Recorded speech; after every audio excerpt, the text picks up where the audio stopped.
Guys, ഇത് നമുക്ക് ഇന്ന് സ്ട്രോബെറി തിന്നോക്കാം. അടിപൊളിയാണ്.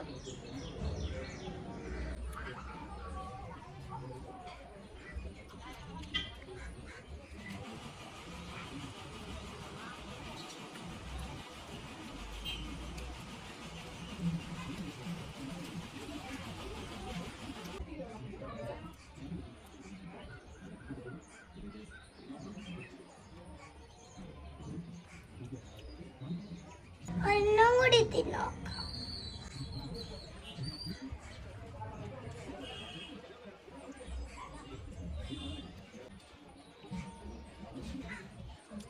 ഇത് തിന്നോക്കാം. ഹലോ ഗൈസ്, ഇത് നല്ല പുളിയായിരുന്നു, എന്നാലും കുഴപ്പമില്ല, നല്ല സൂപ്പറായി.